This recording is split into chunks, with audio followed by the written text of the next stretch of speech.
Welcome to the deep dive. Today, we're jumping into, well, a really tricky part of financial reporting, how companies deal with uncertainty. Yeah, think about huge companies. They face potential costs all the time, right? Like maybe a massive lawsuit they might lose, or environmental cleanup down the road, or even just future warranty claims. How do they show that risk to investors before the money actually goes out the door? That's where these accounting standards, specifically IAS 37 and IAS 10, come in. They lay down the rules for these uncertain future costs and events. Our mission, really, is to cut through the jargon and get to the heart of it. How these standards push for transparency, even when things are, uncertain. Absolutely. And it's crucial because, well, history shows this area was open to manipulation. Before these stricter standards, management had a lot of leeway. You mentioned that big bath issue earlier. Right, the big bath. We have to start there. It was sort of infamous, wasn't it? New bosses come in, and they could basically load up the accounts with huge provisions, setting aside money for everything they could think of, way more than needed. And the motive? Well, it let them blame the bad results, the depressed profits, on the old team. Gave them a clean start, you could say. But the really clever or maybe cynical part was later on, after a year or two. They discover those provisions weren't actually needed. Exactly. Reverse them, boost the profits, and suddenly they look like heroes. IAS 37 was really designed to clamp down on that, to say, look, you only book a liability if it's a real present obligation you can't avoid. Okay, so let's get into IAS 37 itself. Provisions. The definition is pretty straightforward. A provision is a liability, but one where the timing or the amount is uncertain. But because of that uncertainty. That's why the rules are so strict. It's not just maybe we'll have to pay. It has to be a present obligation that stems from something that's already happened, a past event. Precisely. And to actually recognize a provision, to put it on the balance sheet and take that hit to profit now, a company has to meet three conditions. All three.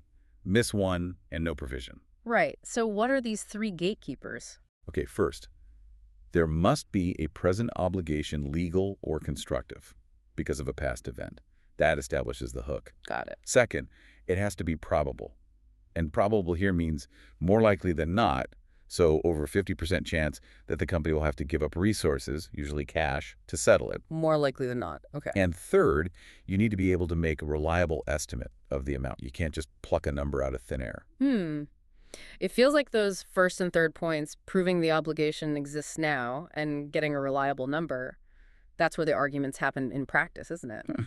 Let's unpack present obligation a bit more. Legal versus constructive. Yes. Legal obligation is usually clearer. It comes from a contract, legislation, a court ruling. Like if the law says you have to clean up pollution from your factory, that's legal. Makes sense. But constructive, that sounds fuzzier. How does that work? It comes from the company's own actions. Maybe they have a long-standing published policy or just a consistent pattern of behavior. Yeah. Think about a store that always gives refunds, even if their official policy doesn't strictly require it. Ah, okay. If they've created a valid expectation in their customers, oh, this store always gives refunds through their past actions, then boom, that's a constructive obligation. Right. They've effectively bound themselves by their own behavior. So the company's PR, or just its reputation for doing the right thing, can actually create a liability on its balance sheet. Wow. It absolutely can. Yeah. The standard forces companies to, in a way, account for the expectations they create. And once you've cleared those three hurdles, obligation, probable outflow, reliable estimate, then you measure it, using the best estimate of what it'll cost to settle the obligation. And for things involving lots of small items, like, say, warranty claims, you often use an expected value calculation. Okay, let's talk about that expected value, because it's not just picking the worst case number, is it? It's more statistical. Exactly. It's about weighting the possibilities. Let's use that warranty example from our sources. Right. A company sells goods. That's the past event. Yeah. They know from experience some will come back faulty. So the data shows, say, 7% might have minor defects, costing $24,000 in total to fix, and maybe 5% have major defects, costing a much larger $200,000. So you don't just set aside $200,000 or even $224,000. Well, you calculate the expected cost, you take the cost of each outcome and multiply it by its probability. So it's 7% times $24,000 plus 5% times $200,000. Which comes out to $1,680 plus $10,000. So $11,680, much less than the maximum potential cost. Precisely. It's a weighted average reflecting the probabilities. It aims for a neutral, statistically sound estimate, not just padding the numbers. It provides consistency. Okay, that makes sense for warranties. Now, what about some other tricky areas, like onerous contracts? Ah, yes, onerous contracts. This is where a company's locked into a contract, but the unavoidable costs of fulfilling that contract are actually higher than any benefits they expect to get back. Ouch. So you signed a bad deal. Essentially, yes. Yeah. Maybe you agreed to supply goods at a fixed price, but your own costs have shot up if you can't get out of it, and the costs you must incur are more than the revenue coming in. You have to recognize that loss immediately. Immediately. You have to make a provision for the entire unavoidable net loss right now. You can't just wait and record the losses year by year as they happen. It forces you to admit the contract is a loser up front. That's pretty stark. Okay, another big one, restructuring provisions. Say the board decides in December to shut down a whole division. Lots of costs involve severance pay, site closures. Can they book that provision in the December accounts? Only if they've met that present obligation test again. Just deciding it internally isn't enough. For restructuring, you need two things. One, a detailed, formal plan for the restructuring. Okay, makes sense. And two, crucially, that plan has to have been announced to those who will be affected by it, the employees, maybe key suppliers, customers. So a secret board decision doesn't count. No, because until it's announced, the company could theoretically change its mind. There's no valid expectation created in others, so there's no present obligation yet. It has to be a committed plan that the company can't realistically back out of. Right, so IAS 37 is really pushing back against booking future costs too early unless the commitment is truly locked in. Exactly. It's about ensuring the liability reflects a genuine current obligation, not just a plan or an intention. Okay, so we've covered provisions where the outflow is probable, there's an obligation, and you can estimate it. What about the situations that don't quite meet that threshold, the maybes? Right now we move from probable down the likelihood scale. This is where contingencies come into play, covered by IAS 37 as well. Think of a contingent liability as something on the company's watch list. How so? It's either just a possible obligation, maybe depending on a future event, or it is a present obligation, but it fails one of the other tests. Maybe the outflow isn't probable, only possible. Or maybe you just can't estimate it reliably yet. Okay, so back to that lawsuit example. If the lawyers say there's a 60% chance of losing, that's probable, so it's a provision, right? Correct. You'd recognize the liability. But if they say it's only a 40% chance of losing, that's possible, but not probable. Then it's a contingent liability. You cannot recognize it on the balance sheet. Instead, you have to disclose it in the notes to the financial statements. Ah, so you tell people about it, but it doesn't hit the main numbers. Exactly. You explain the nature of the contingency, give an estimate of the potential financial effect if you can, or state that you can't estimate it. Transparency through disclosure, not recognition. And what if the chance of losing is really tiny, like 5%? Remote. If the chance of outflow is remote, you generally ignore it. No provision, no disclosure needed. Okay, so disclosure is the key for possible liabilities.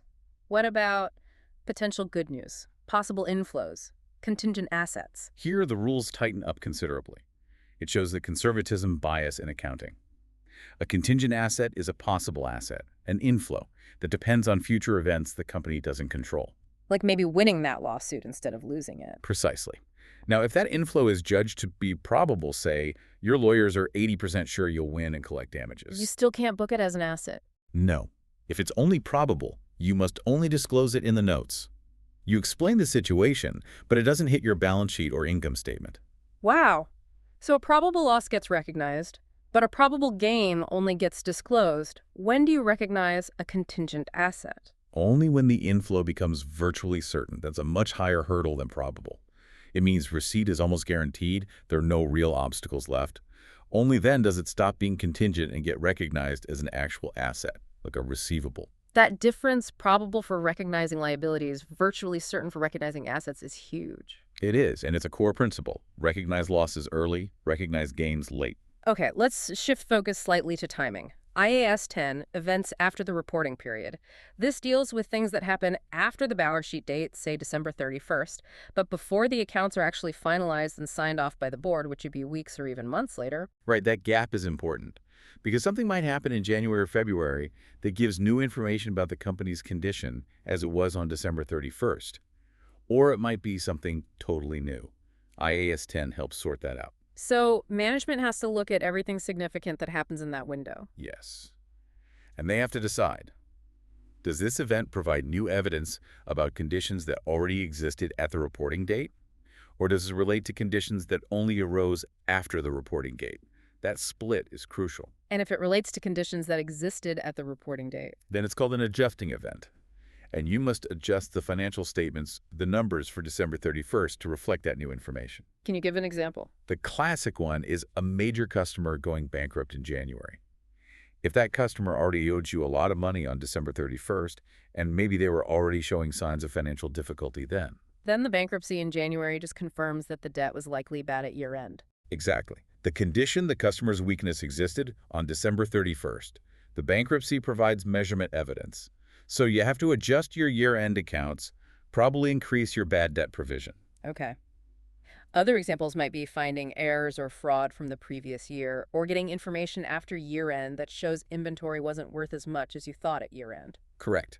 Those all relate back to the position at the reporting date. So what about the other type? Non-adjusting events. These relate to conditions that arose entirely after the reporting date. They're new news.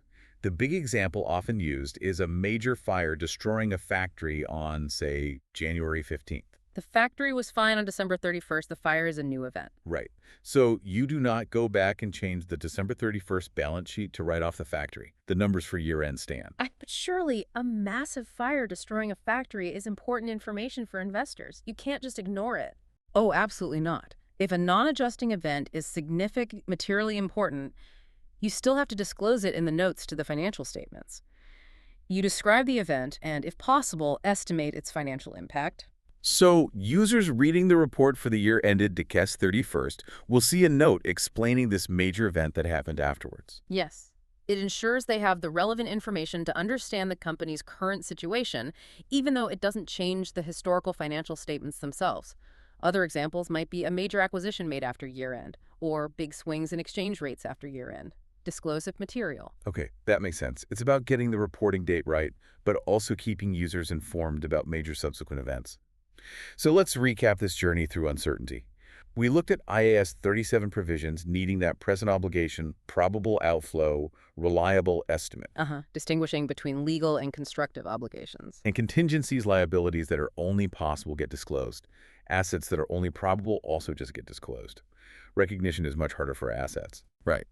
And then IAS 10, sorting out those post-year-end events into adjusting, changing the numbers, or non-adjusting, usually requiring disclosure. The thread running through all of this really seems to be that level of probability, doesn't it? Virtually certain, probable, possible, remote that dictates whether you recognize, disclose, or ignore. It's the bedrock, yes. Judging that probability is often the hardest part in practice. And it leads us to that key insight, that inherent conservatism. Think about it. A company is pretty sure it's going to lose $100,000 in a lawsuit. Probable outflow. Recognize the loss now via a provision. Yep, take the hit. But if the company is pretty sure, even virtually certain, it's going to win $100,000. You wait. You don't recognize that gain, that asset, until it's basically a done deal. Cash is coming in the door. Disclosure maybe, but no recognition until it's virtually certain. Which brings us to our final thought for you, the listener, to consider.